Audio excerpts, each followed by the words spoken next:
Hi, if you've been making repeated applications, sending your resume out, and you just never seem to hear back from recruiters and employers, this will help you. In today's episode, I'm discussing 7 mistakes you should avoid if you really want to grab the attention of those recruiters and employers and have them reach out to you to set up an interview. All right. If we haven't met, my name is Ladijia. I'm a career coach and I help mid to senior level professionals land amazing, high paying jobs. And I also help them facilitate their growth moves, career growth in their careers. Right. Okay, so let's get straight to the topic. The very first mistake that you must avoid, and I'm sure you've heard it before, but it bears repeating, is not customizing your resume. One resume does not fit all. I've come across people who, oh, I'm looking for a job, and they start to, send out their resumes to recruiters, to friends, to family. You cannot use one CV to apply to several opportunities simply because your CV must, or your resume rather, must be tailored to the job requirements, right? When you send a generic resume, what happens is, they set you aside because you do have to match a significant um, proportion of the criteria that they have set. It's much worse if you're applying online because then you have to go through the ATS, and the ATS is primed to select for several criteria. So the first key to success is customize your resume. Now, many of the other tips I'll be sharing will really be looking more in depth at customizing your resume for both the ATS and the human eye. So let's move to the next tip that you should have in mind now is specifically, you know, um, or rather, the next mistake you must avoid is specifically not planning to get past the ATS. As I mentioned in the first point, the ATS is primed to screen people out.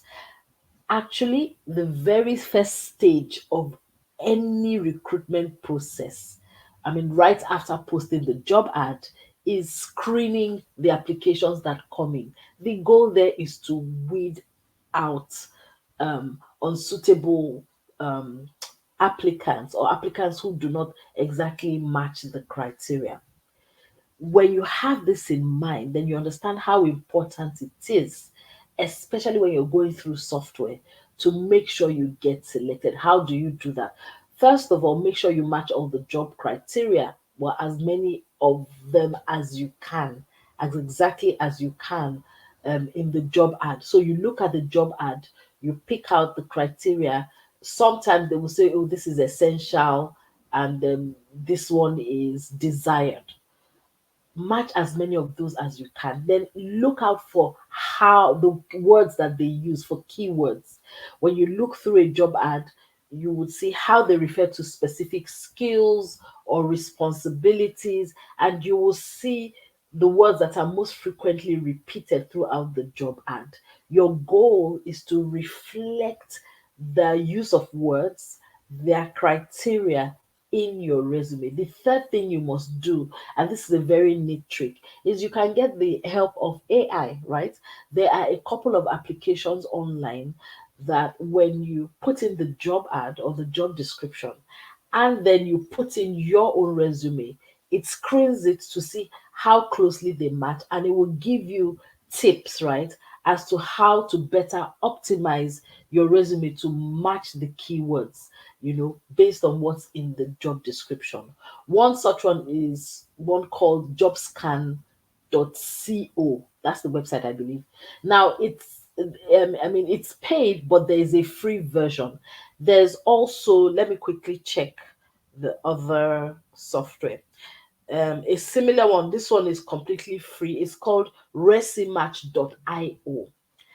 There are many others, but either of these tools will help you at least to the extent of getting past the 8 years, make sure that your resume matches. So once you've done the resume again, run them through, and then it will give you recommendations. Now remember that no matter how smart this seems, it is still AI. You still have to optimize for the human view, right? So don't be discouraged if you don't get 100/100 match after you have implemented some the suggestions the software makes, but try and get as close to 100% as possible. Let me move to the next point. The next point is using an objective statement. You know, objective statements. I still receive resumes that have those objective statements. My objective is to land a role in such and such a place, to bring my skills to bear in such and such an environment. That's an example of a typical objective statement. Here's the thing, it's irrelevant because the job search is not about you. Remember, job search is primarily a sales assignment, right? You're selling to a cost your services to a customer. Therefore, you have to approach the whole exercise, the whole process from the point of view of the customer or the buyer, in this case, the recruiter and the organization that's hiring, right? In which case, how relevant is your objective? They don't want to see your objective. They want to see what you bring to the table and if you can meet their needs. So if you have an objective statement in your resume, delete it now.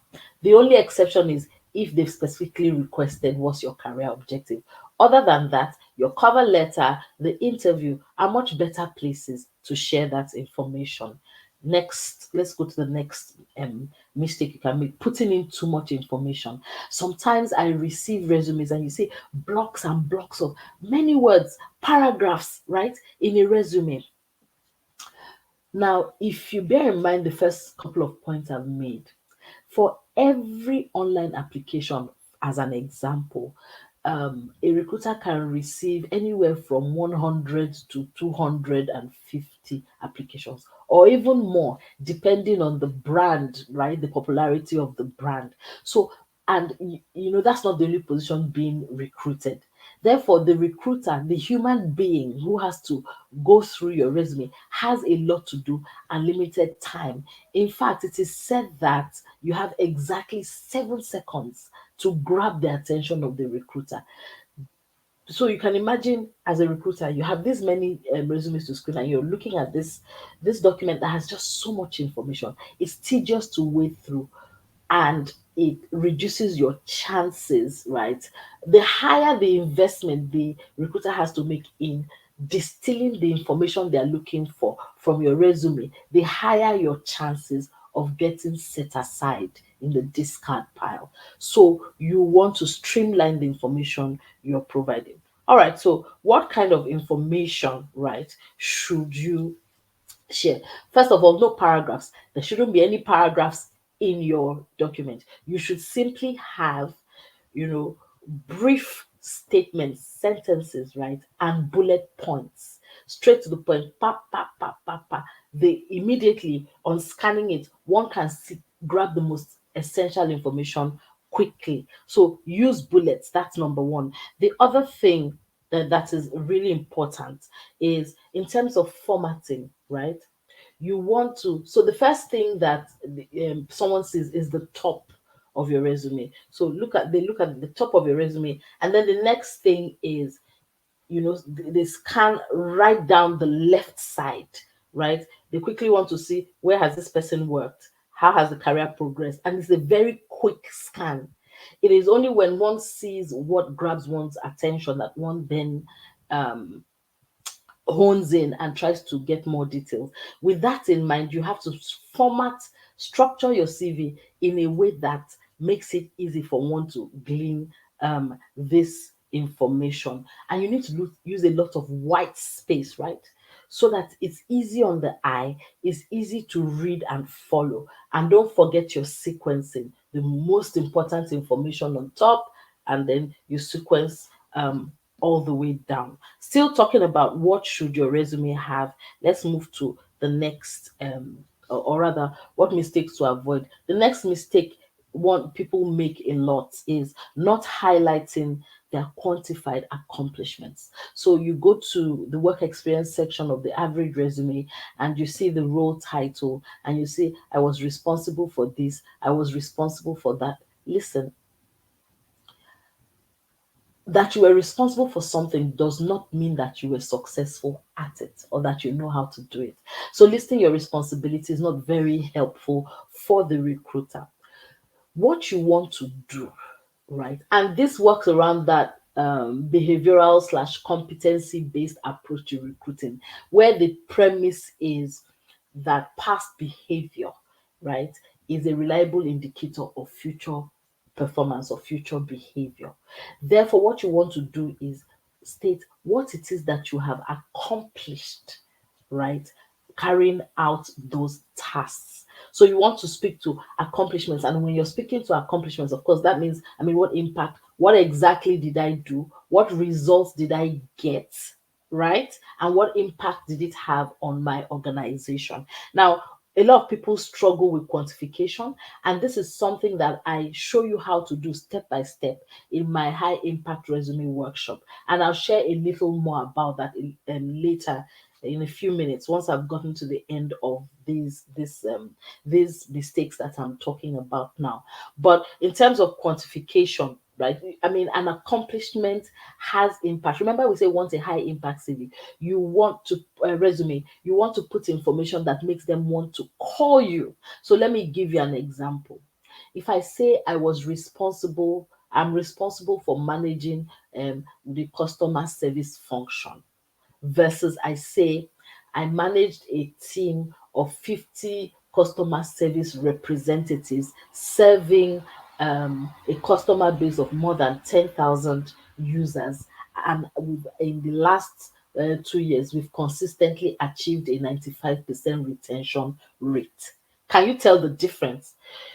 My second statement, gives specifics, quantifiable specifics. So the person looking at it knows that not only do I know how to do this work, right?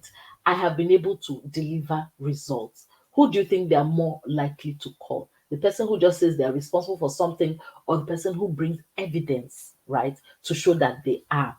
I don't want to belabor the point, but it's very important to have it at the back of your mind that whilst for you the biggest risk in the job search is time, you don't want it to take too long.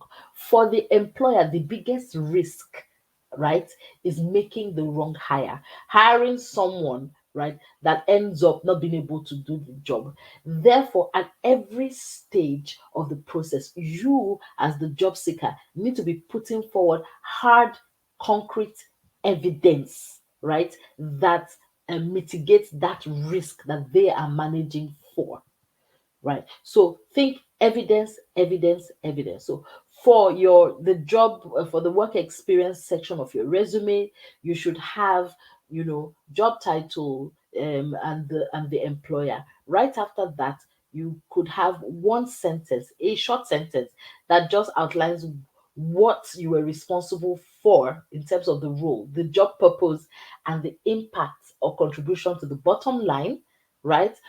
And then if the employer is an unknown brand, you may want to add one sentence, just describing the employer. So what kind of company are they, or what specific target market do they address, or what impact are they trying to have, just to help the recruiter get some context as to the weight of these accomplishments you're presenting. Once you've done those two sentences, and you don't need to use those two sentences all the time, right? But once you've done those two sentences, the next thing you must just put is 3 bullet points stating your most important accomplishments in each role. That is all you need for your work experience. So even if you work for 3 companies, job title, company name, and then those sentences I described, and 3 accomplishments, like that, right? Immediately, if I'm looking at, in this role she accomplished A, B, C, D, in that role he accomplished that motivates me to want to call you, because you've done show and tell. You've shown me like concrete, quantifiable evidence. The typical structure, right, for quantification or for making like a really great accomplishment statement is you use an action verb, delivered, processed, sold, action verb plus the task, right? Plus the result. Of course, all this must be in past tense because we are speaking to your track record, what you've done in the past. Again, as I said, I address this in much more detail in the workshop, which I'll tell you about in a minute. But for now, let's move to the next one. The next mistake not to make is not optimizing the top quarter of your resume. Again, we're speaking to grabbing attention quickly. It's like even with your web page or with your phone, when you're looking at information, right? It is only if the information in the part you can see, which is the top quarter, if it's compelling, that's what compels you to scroll down.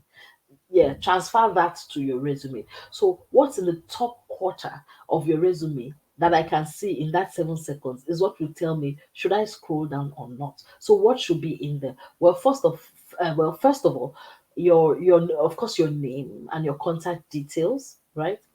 Then you must put in a skills based headline. Your skills based headline tells, what experience you've had, what industries you've worked in, and what major skills you use, or what major accomplishments you've done. Let me think of an example. I can say technology let me see, or technical sales engineer or technical sales manager um, for the EMEA region with over $5 billion worth of sales to date. As an example, right? More typically, you would see a product manager with 25 years track record in the healthcare industry, right? So that headline immediately tells the recruiter, yes, exactly. This is a snapshot of the profile that we're looking for. Then once you move from so you grab the person's attention, they now look down to what we call your career profile. It's a brief one paragraph maximum. The paragraph should have two sections, two sentences, right?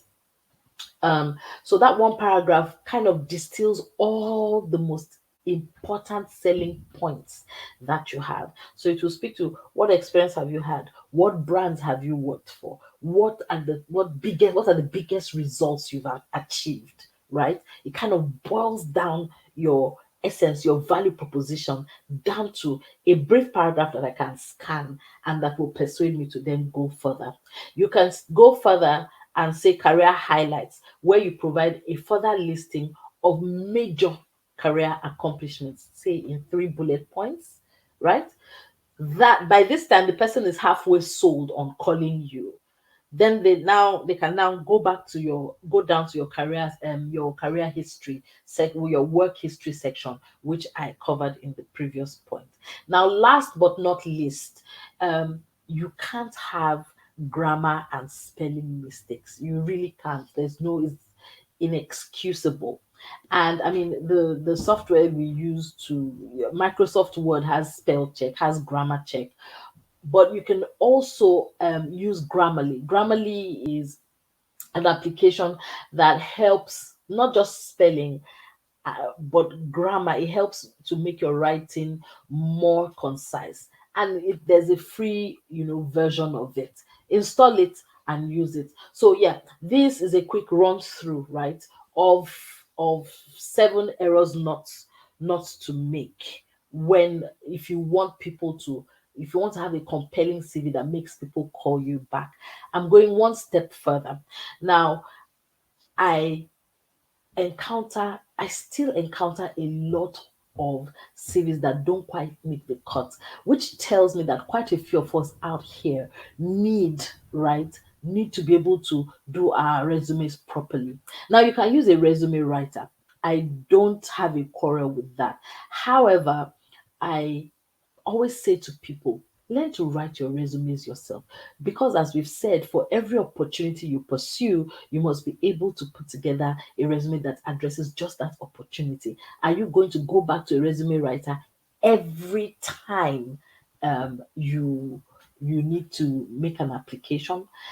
Then the other thing to bear in mind is that the thought process, the thinking and the process you go through when creating your high impact resume kind of primes you, it prepares you, right, for the rest of your job search. Because I mean, you are analyzing the job requirements, you are looking at yourself and seeing how you match, you are quantifying your accomplishments, and in essence, presenting, your strongest points in hard evidence. By the time you go through that, it then, kind of guides your thinking and your preparation as you go through the next steps for the interview, etc. So it's an investment worth making, right? That's why for the rest of this year, I have set a goal to help as many people as I can to create resumes that really get them that call back. I am having the first edition. I call it the pilot edition of the High Impact Resume Workshop on Saturday, 16th October 2021. Now, it's a pilot edition, so it's free, right? And what we're going to do is spend time. I called it a workshop because we're actually going to create your resumes there. Another challenge a lot of people have is, oh, I know what to do, but I just don't have the time, or it's really difficult to, bring the focus. Come on Saturday, the 16th. I will tell you how, and we will work together and produce that resume. Don't miss the opportunity. I'm going to put a link right under this video for you to sign up. Again, it's for mid to senior level professionals, right? And you have to be willing to come in and actually do the work. I'll see you there. Thank you for watching this video. If you found it useful, please give it a like or a thumbs up, depending on what platform. Well, if you're on LinkedIn and Facebook, give it a like. Even on YouTube, also, please go ahead and subscribe to the YouTube channel if you're watching on YouTube, like the Facebook page if you're on Facebook, follow me on LinkedIn if you're watching this on LinkedIn, so that the next time I share free content, and I do regularly, right? Then with through this live, which holds 12 noon West African time every Thursday, but also, at other times I share content that I know you will find useful for your job search and for career growth. All right. So I'll see you in the workshop, and thank you for watching. Bye.